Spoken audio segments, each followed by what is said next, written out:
Welcome back, ladies and gentlemen, to LCK 2020 Summer Playoffs. I am Atlas, joined by LS here for the deciding game between T1 and Afreeca. Not entirely sure what just happened. Apparently there was someone on screen or something like that. Something weird just happened. Not entirely sure. Hope you guys are okay. I'm not sure what happened, but I assume something did. That's totally fine. Let's just get into this game, as Faker was able to come in as the savior for T1. We'll see whether he can do so again, as he picks up player of the game as well. My goodness, stacks up that Magi's, goes to town, and picks up POG. Yeah, well, I ended up giving him player of the game. I think that my runner-up would have been Effort. I would have definitely given it to Effort 10 out of 10 times that game. You know what? That's why we took away your vote. That's why, yeah. You know, this is how it works. I have to learn to accept it. Yeah. Faker, he got a lot of things going for the team. Obviously, there was many spots where he had the aid of Effort, but so many times on the top side of the map, he was just able to really help get the ball rolling for his team, offset a lot of the problems that were happening in the early and mid transition. So, curious to see the spread here. I'm not expecting a unanimous vote. Well, it was a unanimous vote. If you were voting, so because I was voting, I was expecting one, you know? Okay, yeah. Well, I mean, I guess you just probably paid everyone off. You're like, nah, Chovy's not my boy anymore. He lost to DRX. And so now it's Faker that's coming through. But definitely a very good performance from the gentleman, as Spirit is going to come in and try and save the day here for Afreeca. The substitutions so far this series have definitely worked out in favor of both teams. So let's see what is going to happen with a new jungler on Afreeca's side. Of course, Dread hadn't been playing all that much for Afreeca, but I think the last few games that Spirit had played, he didn't necessarily look like his former self. And it seemed like there was... he looked sad in a few of his more recent series. So I'm not entirely sure what's been going on with Spirit, but it hasn't necessarily been good news. Even in some of the comms, the mic checks that we've gotten to listen in on, he didn't sound very enthusiastic while either winning the games or trying to shot call them or whatever. And I don't know what this kind of a change is going to do. Now, Spirit is the unorthodox jungle player. So if there is some other magical pick here that's going to be coming out that wasn't just the Aurelian Soul, this is probably going to be the game for it, and it's most likely going to be Spirit picking that champion. So I'm interested to see what's going to end up happening. Yeah, I'm looking forward to it. I expect Lily is going to be even higher on the ban priority list, but she was banned on blue side both games anyway, so not expecting that one to be where things change. I mean, you always have to think of Poppy when it comes to Spirit. What her relevance is going to be, I'm not entirely sure, but looking forward to seeing what's going to happen there. It might be a Poppy pick, right? You assume it goes into jungle, then T1 picks Akali because she's so strong at the moment, and then it gets Poppy mid lane. Randomly sends it right up to... Oh, that... who knows? Think about Honestly, at this point, I'll think about it, Atlas. That's some fun times. Some definitely fun times in the draft. But I don't know whether they're going to be playing that deep. I think we're going to probably see some pretty standard drafts out of both teams. But I think the one thing that's going to change is a Twisted Fate ban. That definitely has to happen. Yep. As we're taking a little bit of time here. I think there might be a slight delay just to make sure that Spirit can get set up and all that sort of stuff. Fun fact, Afreeca are actually playing from the Freak studio because their internet wasn't good enough or something like that in their gaming house, and they now get to have that, like, the full stadium experience, and that may have been what helped them in game number one really feel the gravity of this particular series, get themselves in the zone. It didn't work for game number two, of course, but just a fun little fact that you can check it out on Twitter, get some of those pictures. Freak Studio, of course, famously known for hosting the GSL, which is the StarCraft 2 league that is over here in Korea, and one of the most famous in the world. So a cool place is the good old Freak Studio. Yeah. It's also Challengers Korea, GSL. Yep. And a lot of tournaments have definitely been hosted there. And so being there, being in that environment can be really good, keep you sort of in the zone as well. The internet thing really does surprise me, though, because Korea, you can get 1 gig up, 1 gig down for basically $10. I mean, yeah, I don't know what it is. There's some infrastructure issue with like maybe the Wi-Fi is bad, maybe they just don't have a good router or something like that. I'm not entirely sure what the reasoning is, but I think just going there anyway does make some sense. Last time I was there, I was just randomly sitting by myself with an LS whose eyes had exploded for Kesper. Okay. That was some good times. Yeah. Well, fortunately, my eyes do not explode anymore. Especially Those not lights here in the are- Death Realm. When you're in the Death Realm, you're safe. Oh, well, yeah, I mean, the Death So Realm thankfully is, we're okay. You know, I mean, I get visited sometimes, but not often. Hey, it's our good friend Mordekaiser. He's a great guy. Yeah. 5 seconds to go. T1 thinking about what they want to ban alongside the Lilia and the Caitlyn. Twist of Fate ban on blue side, probably not going to happen. So they're going to take away the Nautilus from Ben. I actually like this. He's been priority picking that one very, very high up the draft, as Twist of Fate is going to be banned. So that pivot that we were expecting does end up coming through. The Swain first pick, of course. Ooh, Set gets through the draft this time. Okay. That's going to be locked in here by T1. Yeah. Going to lock it in. Now, I imagine that they have a plan in... Okay, all right. The pseudo self-counter pick. Yeah, there we go. Love it. The Volibear is not what I was expecting. Let's see if Afreeca do end up locking it in. I would have much preferred something like, just Renekton and Nidalee. They could have just done it again. But instead it will be the Volibear. There's the Callista as well. So maybe it's going to be that sneaky Volibear support. Not going to happen. It's not old Volibear. Old Volibear was the one that was used like that, not this one. So a little bit unfortunate. That's okay. Win some, you lose some.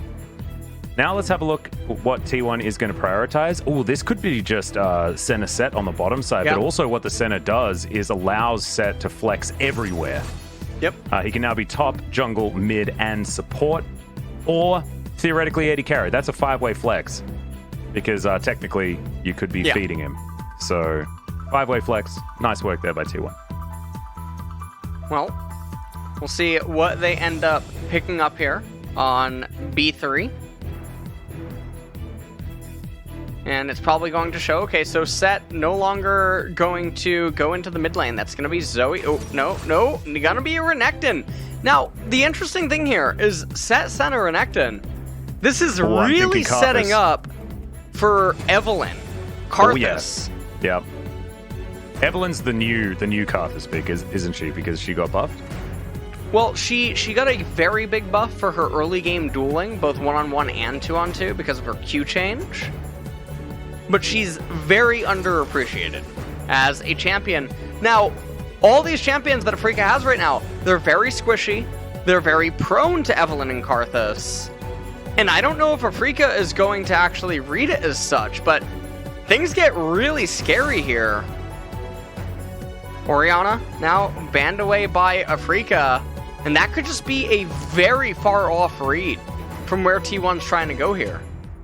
Yeah, I don't expect I don't know, man. I feel like when we get these magic damage comps, it could also be Gragas jungle, because remember, Cuz is the best Gragas that we have in the LCK, and does do a lot of damage, especially now after the minor buff that he did get.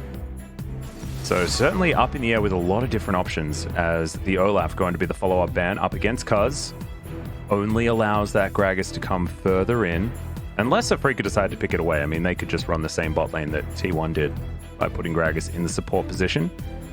Quinn, the first ban. They might just ban Lucian as well, just to make sure Keen doesn't have a good matchup. Akali is still... No, she's not. She's banned. Never mind. She was banned first. And there's the Jace ban. And so we've got a lot of things that Renekton doesn't like banned away, apart from that Lucian. And we'll have to see what Afreeca wants to take into the Renekton here. If they pick their support on R4, they show that Volibear is either top or jungle, most likely only jungle. But if they don't counterpick support, then Senna has her pick of what she wants to do. Okay, Tom being instantly hovered. And that would really suggest to me that we're not probably getting Evelynn or Karthus, because that would mean that Set is going mid or top. And Renekton, I mean, we could have Set mid, Renekton top, and then theoretically Evelynn or Karthus, or... Well, there's the Karthus, and he's going to be locked in, so that is exactly what's going to happen.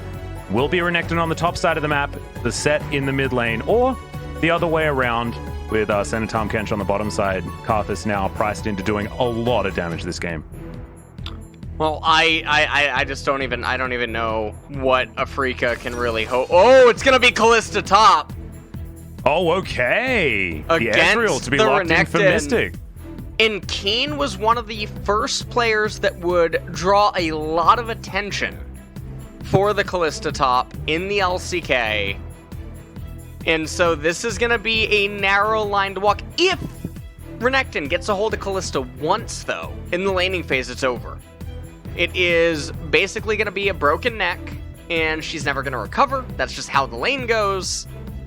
But T1, the ball's in their court, all squishies on the side of Afreeca for their primary carries, which means that Karthus' Requiem is going to evaporate 70% of their HP in mid-game, and that is so hard for Afreeca to play against.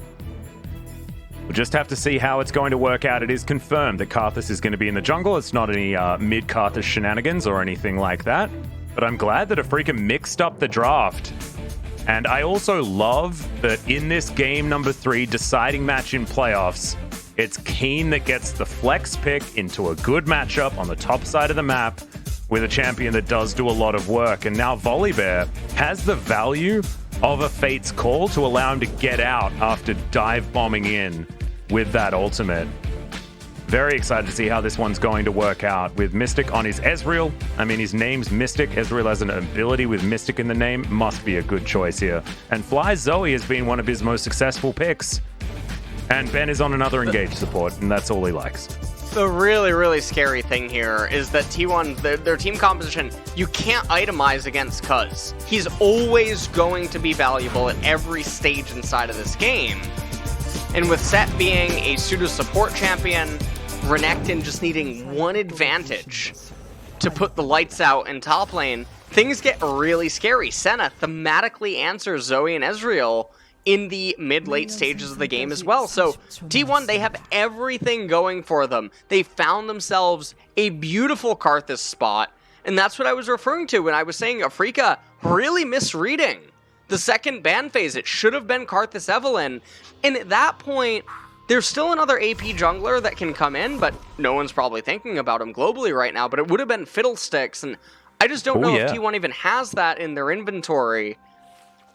I mean, the other option was also Gragas that Kuz could have been playing, but I do like Karthus in this spot. I think it's absolutely fine.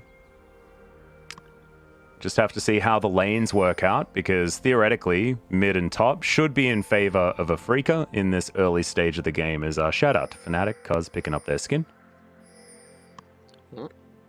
Self-made watching somewhere. Yeah. Okay, it's going to be a red start. And let's see what kind of a clear Cuz is going to go for. And we'll put him on the timer.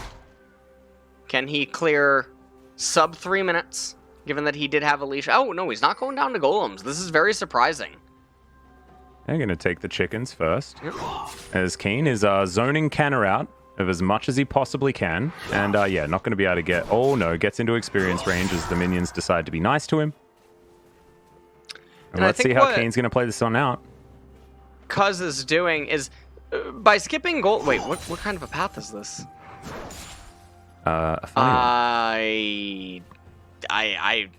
This is not a path. Unless he thinks that Spirit is cheesing him. The only thing I can imagine is that he's doing this 3-camp clear into Kana Ding's level 2, and they gank top with Wall of Pain. It is high value against Kalista. Yeah. I don't know what Cuz's path is. He's also completely even though he just cleared the blue. This is just very, very strange, overly reserved, and now he's pathing away from top lane. Yeah, it's almost like he just wasted time. It's very strange. It must have been a call from the team, Canna recognizing that there's a large minion wave stacking up that he's going to be able to pick up underneath his turret. and perhaps not expecting to be able to do too much, is Cuz now sitting here for potential counter gank timing. And now expecting some wards in this area. That's very interesting. I don't think there was any opportunity for anyone to get over there and put them down, as now you can see the volley bear coming on forward. There's the slice and dice as Wall of Pain comes down. And Spirit is going to deny this Rift Scuttler that Cuz was thinking about. As this is demolition on the top side. The really bizarre thing is Karthus, with the leash that he got at red, he could have full cleared his entire blue side jungle and still been the first person to the Scuttle Crab on the left side. Instead, this is some deranged version of clearing that honestly I can't quite comprehend. And Karthus is going to get double scuttled and he's getting outpaced by a Volibear. I mean, it's a disaster. Atlas, yeah. I have no idea. So let me take your mind off it. Yes, thank you, please do. We were mentioning Poppy earlier. Well, I have a skin for you. Oh, hey, yeah? Poppy. Oh my god, why hasn't it happened yet? Yeah, I can, Riot can, I'll invoice them later. Yeah, no, you definitely better do that. Those royalties need to come through. That is a genius idea. Although I would be still using Lollipoppy every game. Because definitely best skin in the game. Pierce comes down, a lot of damage there from the Rend after a few sticks got stacked up. And Keen, he's double the CS of the Crocodile right now. And that's exactly what this Kalista is supposed to do. As Ben demolishes that minion with his Dematerializer. And Kuz now coming back. 6-2 on the Karthus. He did play a lot of Karthus when he was extraordinarily strong. And so you can understand why that score must be looking so good. And we'll see what he's doing here. He's down 2 camps to Volibear. It is so unreal. Spirit nice finds Faker. He's continuing to fight this one out. Press the attack, doing some work. The bubble from long range connects onto the set of the Paddle Star from downtown. And Fly grabs first blood. Mystic in trouble here towards the bottom side. Lands the E. Not enough follow-up damage, and the Tongue Lash is not going to find the mark either. As Ben is going to get that triumphant roar to help Mystic's health bar get back up again. Piercing Darkness coming on in. And T1 not going to be able to win out on that little skirmish. And Faker looked like he just thought that he could actually get closer to Cuz. And that maybe he wouldn't need to actually flash, but he ended up getting slept. Now, fortunately for him, it was a cannon minion, so he's not losing too much. And Cuz, he's very stunted in this game, just because of the opening path. And I keep harping on about it because he has complete autonomy over his own clear. There's very little that Afreeca's team comp and jungler can do to influence it whatsoever. And so it's very weird because he's the centerpiece of T1's team composition. Karthus is supposed to be the one getting very far ahead and be super oppressive. 세트랑 맞다이 할게. 오케이. 나 이거 쓰면 2초, 1초. 2 seconds, 1 second. Here I go. 맞았다. 야, 천천히 해봐. 나이스. Nice. 터지 맞을 수 있어? 카서스. Karthus was there. And now we come back in. Yep, Rift Scuttlers don't like Skittles that much, as we just found out. And Fly clears out yet another wave. He's ahead by 14 TS, which is a couple of waves. Yeah. And not going to find that Paddle Star, so it's absolutely okay. Now going to go collect the blue buff. And it's pretty smooth sailing right now for Afreeca. You're talking about the Karthus. I mean, he is still under so much pressure to get more done. If he keeps failing these LS tests when it comes to the jungle Karthus, it's going to look worse and worse here for T1. Well, I think he's about to ding level 6 off of the red buff. So Requiem will be available, but you can just see that it's impossible for mid or top to really set up lethal. And now Spirit's going to come over here. Faker's asleep again. Oh, this is a big one. He gets the face breaker, has to flash to get himself out. And it's not going to be the follow-up there from Afreeca, but they still get the summoner spell that they were looking for. And Faker is under a lot of pressure. True shot. Oh, my no! God, just snipes him! Oh! Where did they have that vision? How did they know? Oh my God, Mystic, that was so sick. Did they scry his bloom? Jonas Strong, please show us how the heck he knew that. Oh, I felt that, actually. Oh.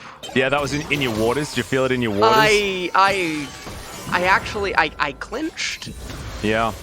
That was not... And the other bad thing about this is Karthus had red buff. So Mystic should have red now. Oh which my is God. very obnoxious. Now, he's not going to have it... Okay. Well, Fly, though. Okay. KDA Kyle.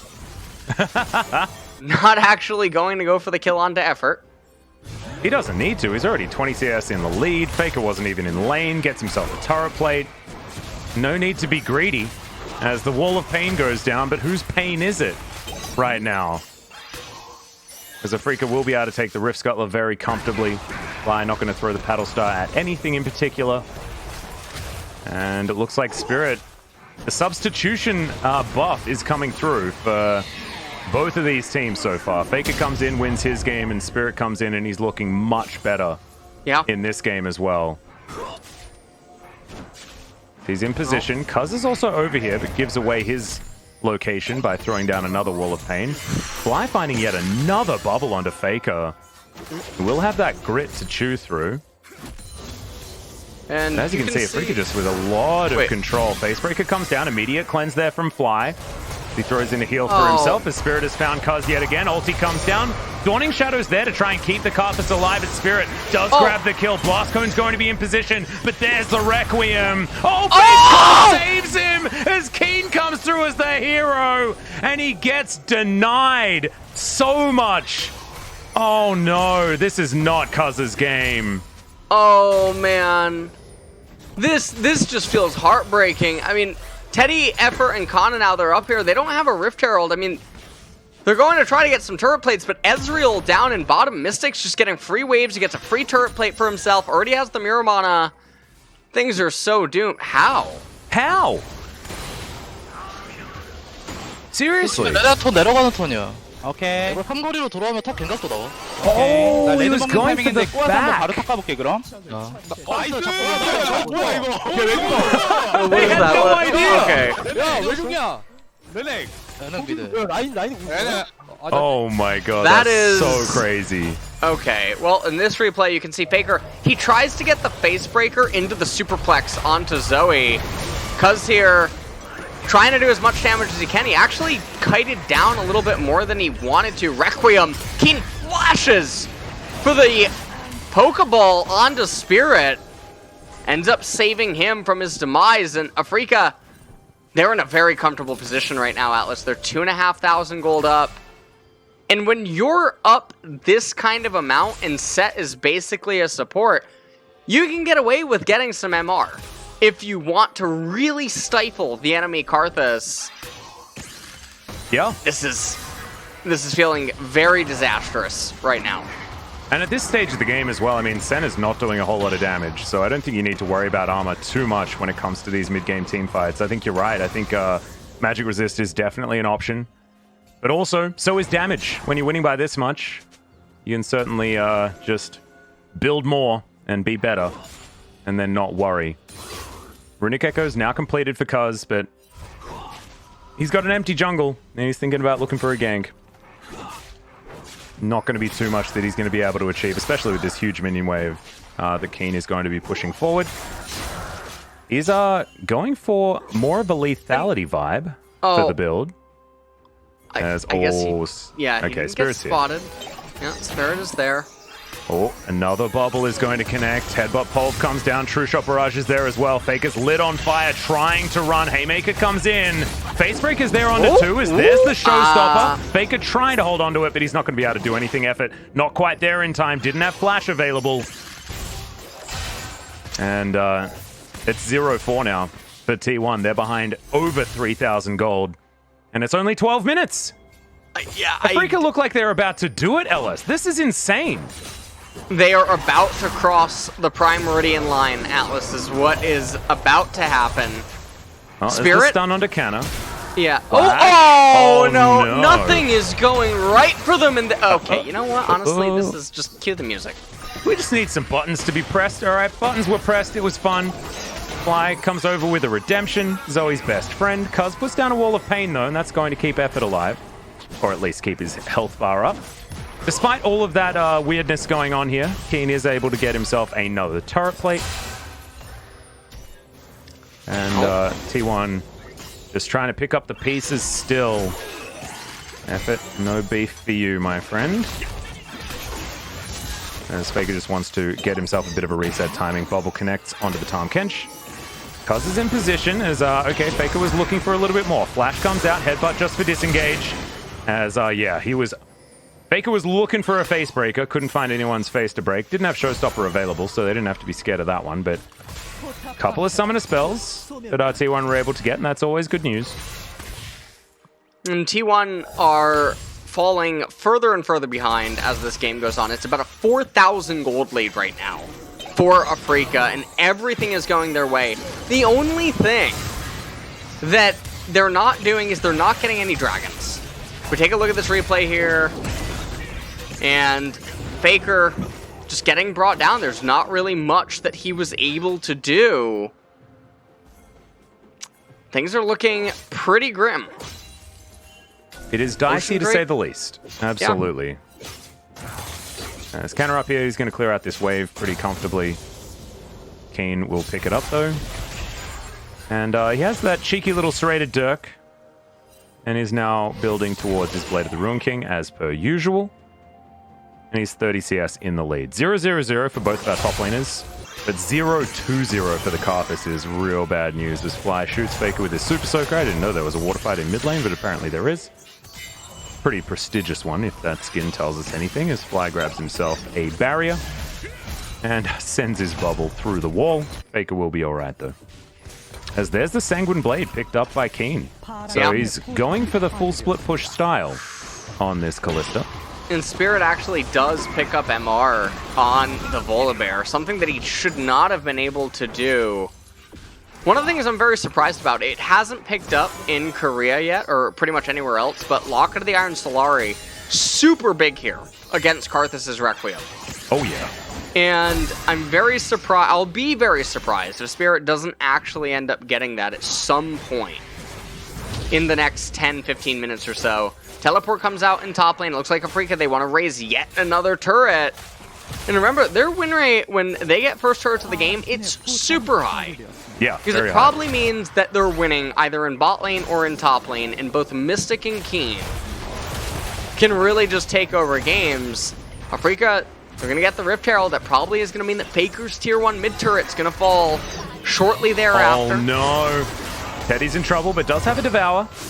So Effort is going to save his AD carry, because we'll be able to take away a dragon as well. That's going to be the first one of the game, going down at 15 or 16 minutes. So a very late dragon. But you can see Shelly. She's going to crush this turret. Actually, no. Wasn't even necessary. She'll crush this one instead. Yeah. As Afreeca are looking to open the map completely. And Bubbles connecting onto minions, not necessarily the highest priority. True Shot Barrage trying to get Shirley towards this inhibitor turret. And she is going to derp just a little bit. We'll see whether that eye is going to be poked out, but as you can see, the inhibitor turret also going to be taken down very, very low. High value Rift Herald there for Afreeca. Well, 6,000 gold lead on the dot right now for Afreeca at 16.5 minutes. And Cloud Dragon, it's coming up second, which is a very good roll. Oh, there's the flash in for from both Spirit. parties. They are just man! explode Teddy. Devour used from Effort onto this Karthus as Cuz looks to try and flash away. Blastcone gets Spirit out of position. Is now Faker looking for the flank. He's still unseen as in goes Fly, but now Faker has to ghost his way out of there. Didn't find his opportunity. Couldn't find his window. And Afreeca, I mean, this is a dragon away from a perfect game at 17 minutes in. This game is looking really, really over, Atlas. And I don't want to be the one to call the game super early on, but with a comp like this one for T1, how do you realistically even come back? The jungle isn't even really yours anymore, which means that your key piece, the Karthus, is going to be so stunted. He's getting out EXP'd, out gold. All right. Oh my god, Teddy picks it up. That's an alley-oop if ever I've seen one. Nice Dawning Shadow to get T1's first kill of the game. And the kill onto Teddy is definitely big. It's quite welcome. Oh, yeah.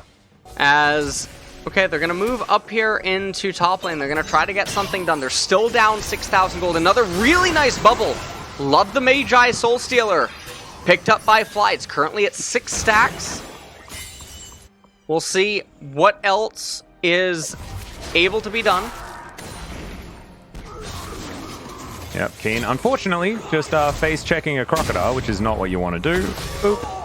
And I believe a Dark Harvest stack for the Karthus as well, which is also important. 시간 벌자. 칼리 높고. And right now, Teddy looks like he's just going to be waiting for waves to come into him. I mean, he's the only one with a kill on the side of T1. Tom Kench waiting to get to that stone plate. I have no idea where Cuz's gold is at right now. He is sitting on that Amp Tome, has a Dark Seal, but I mean, Set as well, Faker, there's not really much that he's going to be able to do for the rest of the game. You can see he's on the Chain Vest, he's on the No Magic Mantle. Set's not really changing. No. Between now and the next 10-15 minutes, he's basically going to be the same champion. Zoe's only going to get stronger and more obnoxious. Mystic probably going to have MR coming in. There it is. Aegis picked up. He's going to go for the Death Stance. QSS picked up on Callista. Karthus is just dealing no damage now. This is really rough. Bubble gonna land again. I think Fly's missed like 2 bubbles this game. This is probably one of the best performances we've seen out of Fly all season. Yeah. Been very, very impressed by how this guy's been playing out this Zoe. I think the last time we saw him this dominant was in the Kesper Cup, where Fly really found himself. But that was a long time ago. It was almost a year ago now. As he went back to his old self as we got into the spring and summer seasons. This is an Afreeca out to take some names. And they're ahead by almost 7,000 gold at 20 minutes. Next Drake is going to be a Cloud. We're going to have a Fun Soul, as it will be either the Mountain or the Infernal. And if you're T1, you hate for Mountain to get rolled. If Mountain ends up getting rolled, your Set's doing no damage, your Senna's doing pretty much no damage, your Renekton gets significantly damage, and Karthus, I mean, he hates when you get more and more magic resistance. So I do not know where anyone's going. And the really weird thing is, Cuz, he picked up a needlessly large rod. I think this means that he's trying to power into Rabadon's Death Cap. But the opponents are going to have so much high MR values. I don't know why, with the Amp Tome, he didn't just elect to go Void Staff. Yeah, might have been necessary. Maybe wanted as much damage as possible for this next fight, as Faker does avoid the bubble for the moment. And T1 just going to give away this Drake. I don't think there's any reason to fight for it when they're this far behind. And it is going to be confirmed, smited away there by Spirit very nicely. Bottom side now going to be where Keen's going to look, as Infernal Drake is going to erupt onto the Rift. Few less options for Fly to throw bubbles through, things like that. It's definitely good news for T1. Well, 7,000 gold lead basically for Afreeca right now. 21.5 minutes. That is so scary at this point in the game. And also, the Renekton is so incredibly useless right now. We've been talking about Set having a rough time, but at least Faker is within touching distance of the CS that's been picked up. But it's a 50 CS gap between Keen and Canna right now. And Renekton, in order to be useful, needs money. Well, I am not totally sure what is going to be the out here for T1. Unless Karthus gets a massive value out of his passive inside of some sort of a team fight, and Teddy and Kana can sort of clean up. And like you're mentioning about the Renekton, I mean, this is just like the previous game.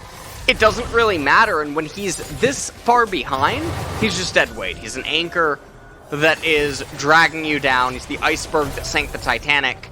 Yeah. Pretty much, as T1 are... I think that they just might be praying that Afreeca tries to do a Baron. But how are they supposed to steal it? Yeah, well, I mean, Cuz is never going to get to Kalista. the pit. Yes, they know that this is happening, but there's going to be so many sticks in this Baron. They need to go for a team fight. They cannot try and 50-50. As they're going to get a teleport in from Mystic. He wasn't actually there for that fight, but he has his Death Stance now. Huge item lead for the Ezreal. There's even a Zeke's Harbinger on Ben. So when he pops his ultimate, Mystic only gets stronger. As now they're going to start this one up again with 5 members available. And T1 needs to find a miracle, and they need to find it now. Yeah. This might be the last hurrah. Wall of Pain is actually going to be wasted, so none of that MR Shred going to be present inside of this fight. Well, Spirit's actually down very low. Yeah. Fly gets his Banshees popped, Cuz taking a bit of damage. As Keen still on this... oh man, there's so many Ren Face stacks. Call comes through. Yeah, there are so many Ren stats here, but the fight is going to start. Devour onto Faker, who's extraordinarily low. There's a True Shot Barrage, but Haymaker gets a big old shield. Ben, with his passive, almost gets killed by the Baron, but as you can see, flies the Sacrificial Lamb. What? He is going to go into his stopwatch, and T1 have bought themselves some valuable time. And I don't know what Afreeca was just doing. There's so many Ren stacks inside of the Baron. They end up losing that fight, and if you take a look at Ben, Ben almost died too. Baron Nashor almost dealing fatal damage in a very, very bizarre turn of events. Zoe loses all of her Magi stacks, gets killed, Ben almost dies. Take a look at this Requiem here. Faker, not able to get insane value, gets devoured by effort, repositioned, Haymaker comes out. Take a look at Ben. Baron gets real angry, but not quite enough to kill him. Fly ends up going down. That's such high value, though, getting the kill onto Fly. Not only do they get the bounty gold, but also those Magi stacks are now non-existent on this Zoe. That snowball has been mitigated by so much. It's now within a 5,000 gold lead for Afreeca. Yes, they still have a big advantage, but T1, they can certainly fight when it comes to the late game, as Afreeca are going to steal away this blue buff. And a cheeky little ward there for T1, just outside of the Baron. I think most teams know about that particular ward location, so it's likely to be swept, but hasn't gone yet. As you can see, waves getting shoved in. The Zoe taking care of the top side. You've got Kalista moving back down bot. She has teleport available. Well, now, we'll see whether Faker can hold this. Doesn't exactly do a lot of damage to minion waves. As Cuz does have the Rabbidan's Death Cap, so he did manage to get it. And he's ahead by a lot, as he's been able to power farm. Wasn't expecting that, to be honest. I thought that Afreeca would be able to at least pressure him out of his jungle. That hasn't happened. I feel like Afreeca, they've been playing so overly cautious, given the advantages that they did have. I mean, they're going to pick up the Infernal Dragon right now. This is going to be a okay dragon. Volibear is going to get 480 from it, so not a whole lot there. I guess half of a longsword almost. But Kalista and Ezreal and Zoe going to get immense value. Keen's just able to solo that for himself. And this only just makes things worse and worse as the game goes on. But it is the soul that T1 can resist the most. So in that regard, there is definitely a lot of upside. Yeah. Still very interested in how this game's going to go. You can see giant gold advantages for all of the carries on Afreeca's side. It's only Cuz that is ahead by any notable margin. We just have to see how it all concludes. It's Teddy trying to get himself back into this one. Does have the Muramana transformation. And he's building towards his rapid fire cannon now. Baker clearing out the top side. And this game has definitely slowed down as T1 try to stabilize. Next Infernal Drake going to be up in 4 minutes time. But because that first Drake was taken so late, it's not as much of an issue as now. Faker caught trying to clear vision. He's going to ghost. That should get him out of the way. As now Afreeca move on over. They will be able to protect their control ward. Bubble. That's going to connect onto Faker. Very nice one there from Fly as well, as the Paddle Star does do a bit of damage. as Spirit looking to try and go in, but Tongue Lash is going to mitigate that. Cuz moves on over as well. We've got Renekton in the mid lane, Kalista on bot side. 4-on-4 here for the minute. As Ben's going to get that headbutt away. This is very akin to how T1 used to win a lot of games. Even when they would fall very, very far behind, they would somehow remain passively in the game, and the opponents would just slowly bleed out their advantage to a point where the gold advantage might just not be relevant at all whatsoever. So, sure, we're still at a 6,000 gold lead right now for Afreeca, but a 6,000 gold lead at 20 minutes is very different from a 6,000 gold lead at 35 minutes. And so, Absolutely. if T1 can just keep maintaining this, the item breakpoints and whatnot, it will begin to become favorable. A little bit of Boris coming out here on both of the sides of Afreeca and T1, but not the end of the world. Yeah, it's all right. Boris is just, he's sometimes here. When that Void Staff comes in, yeah, Cuz is just going to be so big. As Keen getting to work here on this inner turret. He might be able to get it, but does have to QSS. As Afreeca do come over, they are going to secure their 5th turret of the game. 5-0 as far as that scoreline is concerned. So a lot of standing gold on the map for T1 if they're ever able to actually find anything. As Mystic can't get that Mystic shot to proc his E onto effort. Sorry, his W. As Cuz is going to get bubbled. Fly looks for it, but there's the Devour. And Effort's going to keep the Karthus alive. And this red buff is going to be stolen away. Back comes through. No, not actually. I really feel like that Afreeca is just super nervous trying to close this game out. I mean, I would be too. I mean, you're on the verge of being able to take down T1 in a game that you were never supposed to win. This is 100% nerves. Because if they screw up and lose this game, then it's even worse. The gold gap is remaining at the exact same value for the last couple of minutes. I would imagine that Cuz almost has that Void Staff. He's now at 2 levels over Spirit. And nothing is happening. Oblivion Orb picked up on Zoe. That will let her kill Karthus much faster. This is an extraordinarily squishy Atlas, Karthus build. If I see the Blasting and Amp Tome turn into a book on Karthus, something is going on. Oh no, that better not happen. Now this is 100% a Void Staff. I mean, I'm not a religious man, but something definitely would have to be very, very wrong with how this world has been put together if that is not something that happens. It is going to be a Void Staff. Trust. The motto of this game is that T1 stands for Turtle 1 and Afreeca stands for Afraid, as nothing has happened for about 13 or 14 minutes. Yeah, Turtle 1 versus Anti-Fun, I think. Okay, I mean, that one works definitely as well. My god. Okay, Mystic is extraordinarily far ahead now. I don't remember that being the number that we saw last time around, as the Void Staff has been built, so maybe there is a god. As, Mystic continuing to clear things out, but he's very, very strong. 4 items now completed in comparison to the 3 that Teddy has put together. As, there's the face breaker. Showstopper comes down as well. Mystic, Arcane shifts out of the way. Canna looks for the stun. The heals do come through. Mystic, Arcane shifting, getting himself back into position. The flash forward. There's the face call. Spirit dives into the backline. Cuz has been taken down, but he does have the Death Defy passive.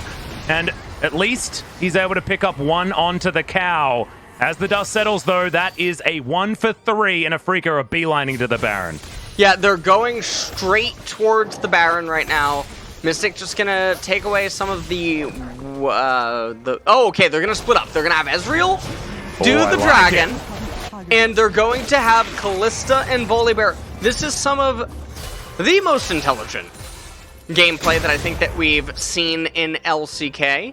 Some teams might just, they hard commit to the Baron and forego entirely the Infernal Dragon. And, I mean, Effort's going to come over. He's going to try to lick the back end of that dragon. Oh, no, he's not. He's not even going to try. Yeah.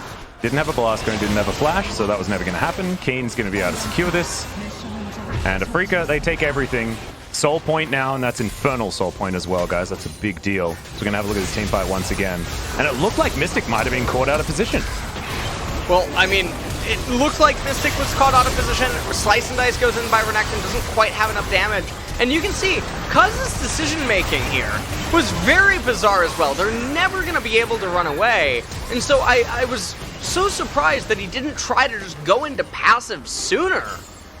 As well as just be further up inside of the wave. He could then kill the incoming minion wave, get a much better passive off, give a lot more freedom to the other T1 members. And this is looking like it might be all that she wrote here, Atlas. It is about to be a 10,000 gold lead with 2 Infernal Dragons. Oh my god, those damage stats are very, very sad. Because for all his mistakes, he has done a lot of damage, but look at Fly. He's just been having the game of his life in this one. Mystic as well, been very consistent on the Ezreal, but I just feel like Fly took control of the early to mid game so beautifully for Afreeca, alongside Spirit, of course, as well. This has been utter heroism for the underdogs. We're now looking to try and push in. They should be able to take this mid inhibitor at least. The top inhibitor turret also under fire. As it's Keen that's trying to shove that one through. Facebreaker just to get that siege minion out of the way, but they lose 1 inhibitor now. And I believe that bottom wave is also pushing in for Afreeca. Kinda slicing, dicing around.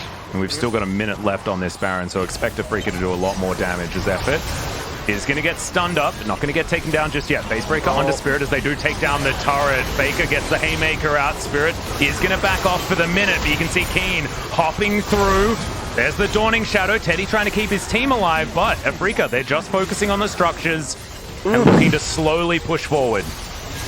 Really, really close. Oh no, Canna in trouble. There's the Requiem as they're under the Nexus turrets.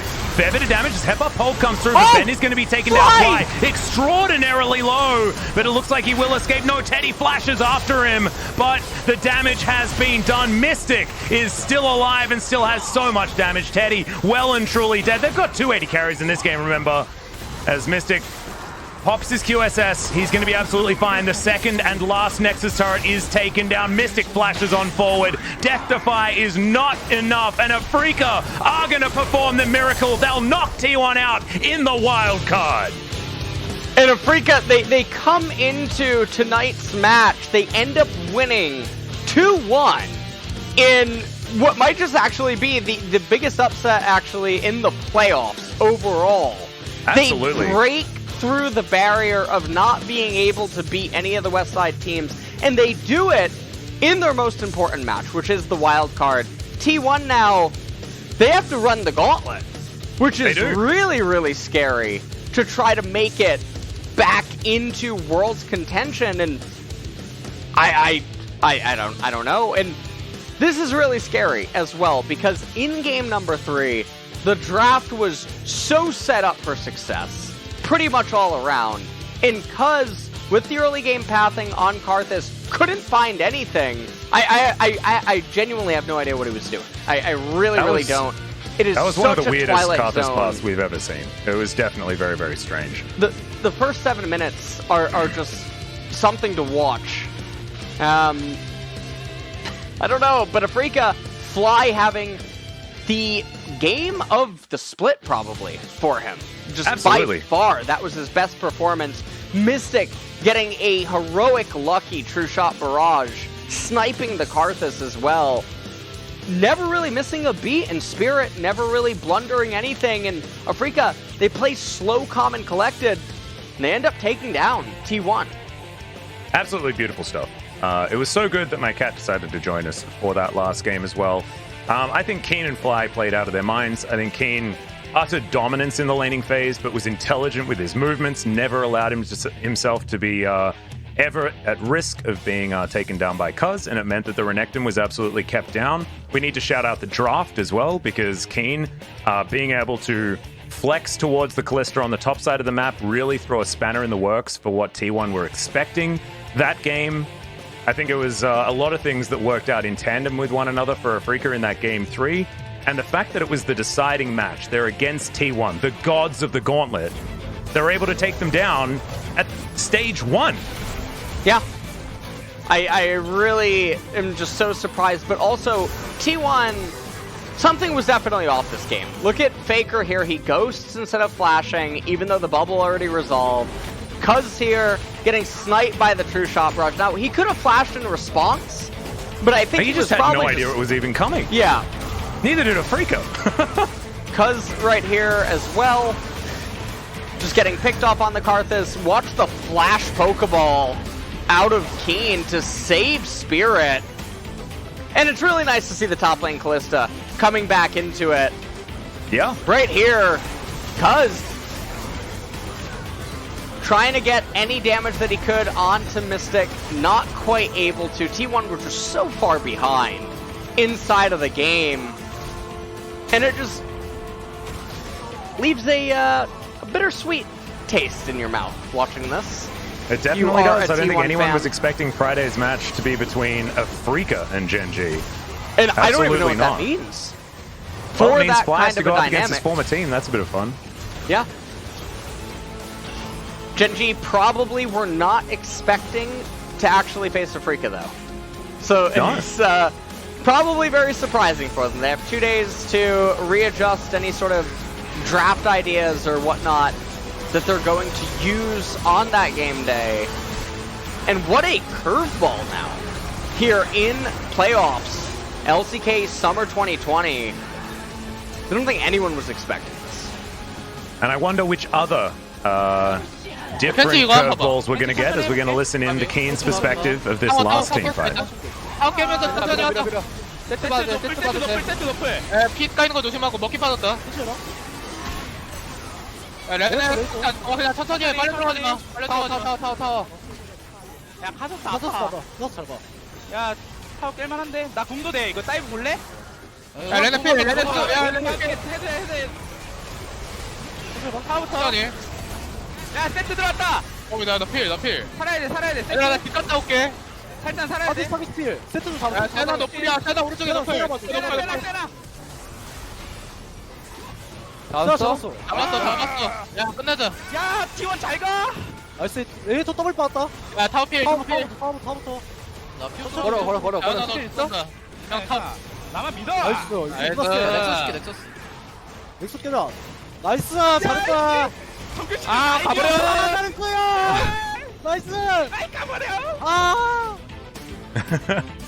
A lot of celebrations here for Afreeca, who say goodbye to T1 in the wildcard match. It's been a very, very long time since T1 has fallen this early in a playoffs race. They are a very, very strong playoffs team. No one was expecting it. We definitely weren't. We put in our predictions for playoffs, and I think a lot of people had T1 making it much further than this.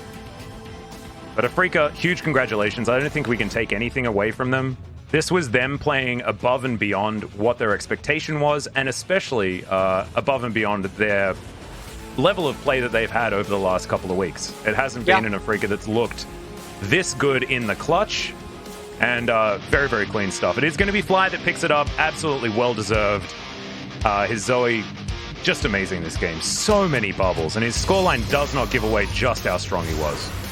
Yeah, I mean, his bubbles were so on point. It felt like every single one was landing.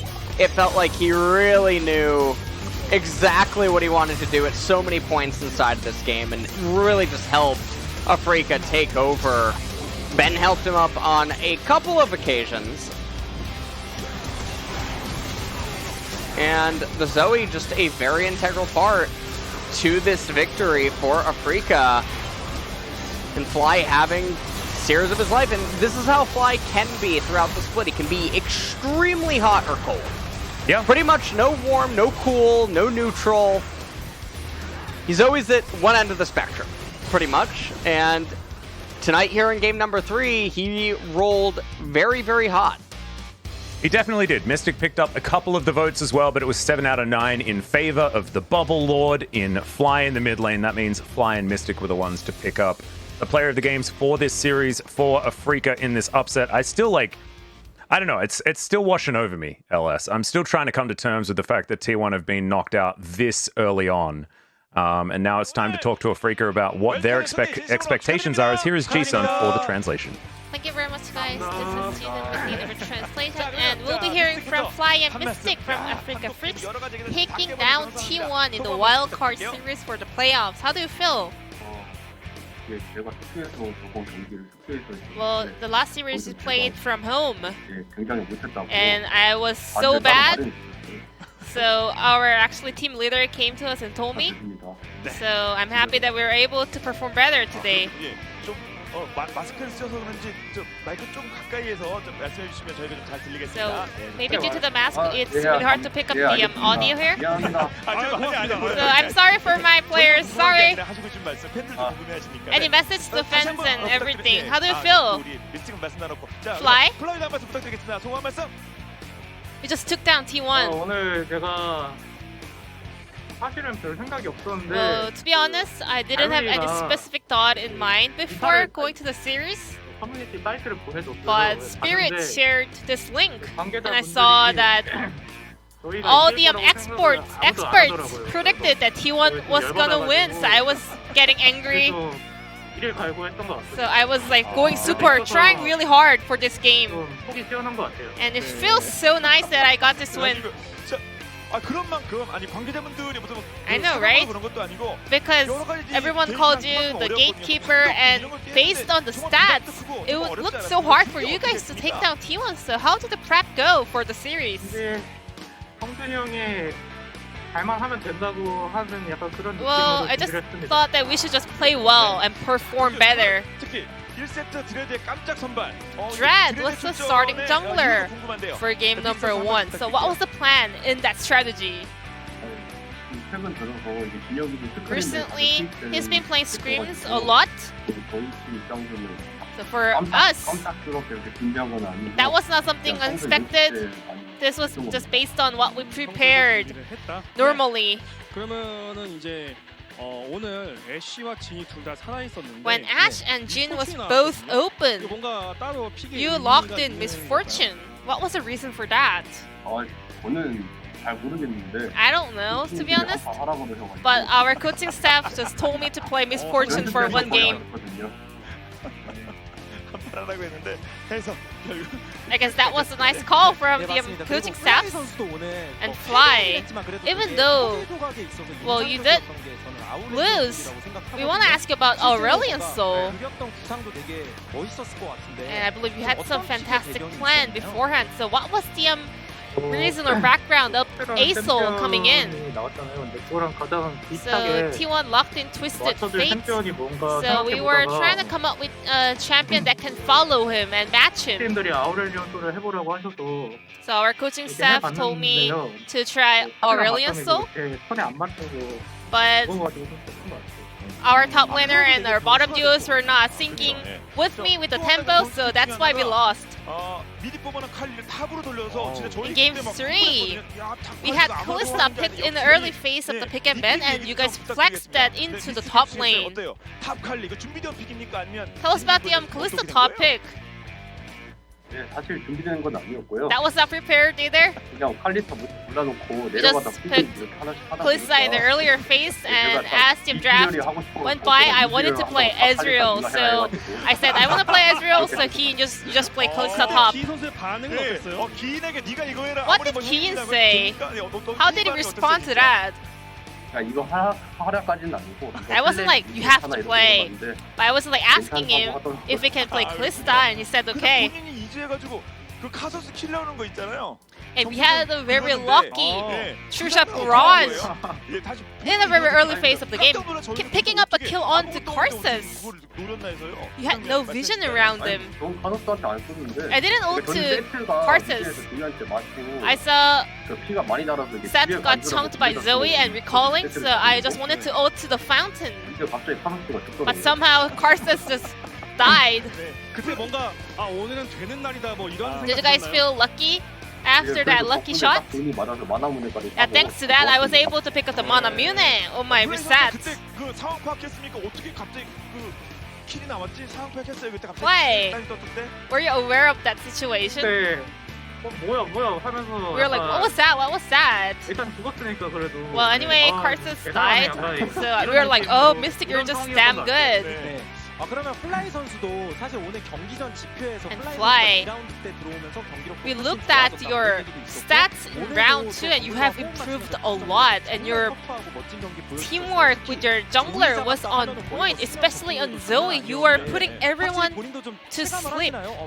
Do you kind of feel it the same way that you have been ramping up coming into the round 2? At first I didn't know, but as time went by, yeah, the game got a lot more winnable. And yeah, I kind of realized that I was stepping up. 뭔가 터닝 포인트나 그런 건 없었던 거고요. Was there any special turning point for yourself? 그거는 제가 비방용으로 말해야 되는데. Well, that's actually off the record. I can't really tell you guys here on air. 그런가 봐요. 네.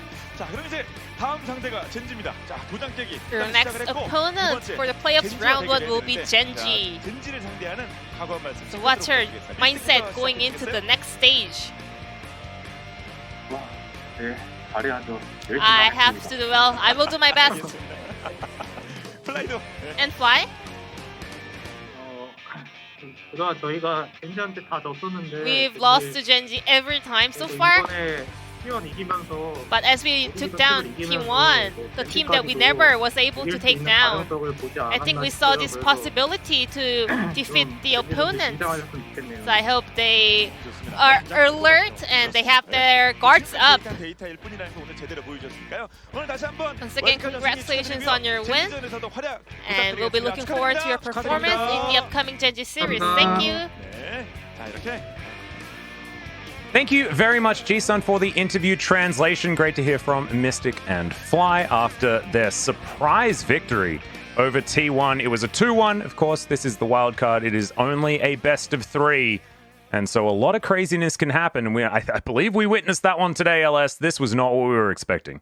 I don't think anyone was expecting it whatsoever. There's a lot to be said about this series. But for Afreeca, now they move on to Friday's match against Genji to keep their Cinderella story alive here inside of the playoffs, which is super insane. And I'm sure Genji are even sort of scratching their heads thinking, okay, wait, we probably weren't expecting this. And I don't know what to expect. As for T1 fans, well, T1's still in it, just in the gauntlet. The regional they're going to be in the gauntlet. I believe September. they're not even going to be in the first round. They're at least going to be in the second round. It depends how far Afreeca are going to make it. They might be in the first round against KT. But, you know, a Telecom War to start things off would definitely be a lot of fun. This is 100% an upset, though, so I'm looking forward to seeing what can happen as we move further in the playoffs. Like you were saying, Genji probably not preparing for Afreeca, so they'll have to do some last-minute adjustments over the next 2 days as we look forward to playoffs round 1, our first best of 5 for the LCK Summer playoffs. Genji taking on Afreeca. This will be a tough ask for Afreeca because Genji have looked very, very good. But that will do it for us for tonight. Upsets are plenty. Let's see whether they continue as playoffs does as well. Thank you so much for watching, guys, and we will see you on Friday at 5 p.m. KST for playoffs round 1. That first best of 5, Genji versus Afreeca. And was hoping that I could make that outro work, but I didn't quite. See you on Friday.